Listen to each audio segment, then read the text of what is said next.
இன்றே சப்ஸ்கிரைப் செய்து உங்கள் ஃபேவரட் ஷோகளை காணுங்கள். என்ன அவருக்கு ரொம்ப பிடிக்கும்னு சொல்லுவாரு. ஏதாவது ஒன்று சொல்லுவாரு. இந்த குட்டி ராஸ்கலை எனக்கு ஏன் பிடிச்சிருக்குன்னு தெரியலன்னு சொல்லி என் கன்னத்தை பிடிச்சி கொஞ்சுவாரு.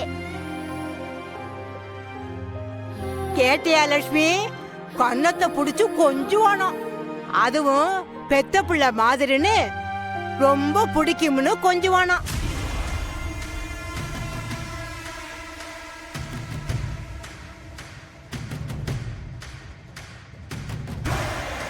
தமிழ், தம்பியை கூட்டிட்டு போய் தூங்கு. போய் தூங்குன்னு சொன்னேன். வாடா.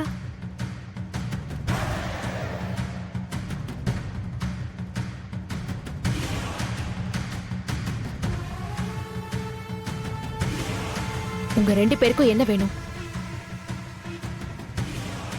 எங்களுக்கு எதுவும் வேண்டாமே. அப்புறம் எதுக்கு 2 பேரும் ரொம்ப நேரமா கூத்து கட்டிட்டு இருக்கீங்க? நாங்க ஒண்ணு கூத்தெல்லாம் கட்டல தாயி.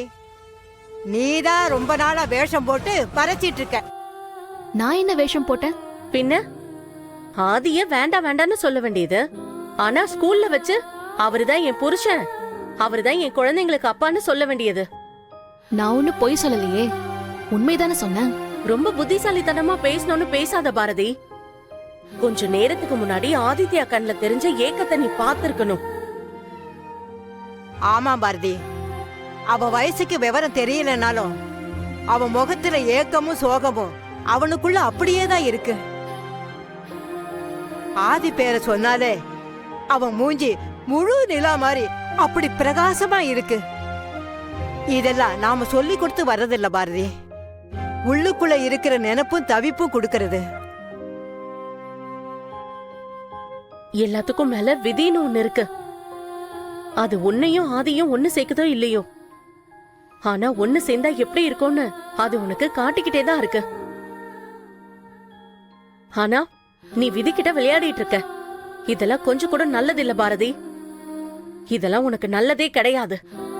புருஷன் கூட சேர்ந்து வாழணும்னு எந்த பொண்ணுக்கு தான் ஆசை இல்லாம இருக்கும்?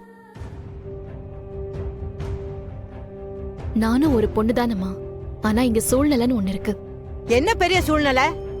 நீ எடுக்கிற முடிவுதான் அந்த சூழ்நிலையே மாத்தும். கரெக்ட் தான் பாட்டி. நான் போய் ஆதிக்கிட்ட நடந்த உண்மையெல்லாம் சொல்லி அவரை திருப்பி கூட்டிட்டு வந்துட முடியும்னா இப்ப கூட போய் கூட்டிட்டு வந்துருவேன். ஆனா நான் அன்னைக்கே சொன்ன மாதிரி அவர் மறந்த விஷயத்தெல்லாம் நாம போய் சொன்னாலும் அது அவர் உயிருக்கு ஆபத்துன்னு தெரிஞ்சுக்கிட்டு எப்படி போய் சொல்ல சொல்றீங்க? அப்ப அப்படி ஒரு நிலைமை இல்லாம இருந்திருந்தா நீ நேர போய் ஆதிய கூட்டிட்டு வந்திருப்பியா? நான் எனக்காகலாம் அவர்கிட்ட போய் நிக்க மாட்டேன். ஆதித்யாவுக்கும் தமிழுக்கும் அவங்க அப்பா வேணும்னா நான் நடுவுல நிக்க மாட்டேன்.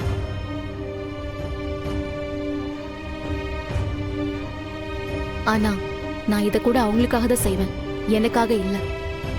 நான் இப்படியே எத்தனை வருஷம் வேணாலும் இருப்பேன். குழந்தைங்க தான் பாவம். அதான்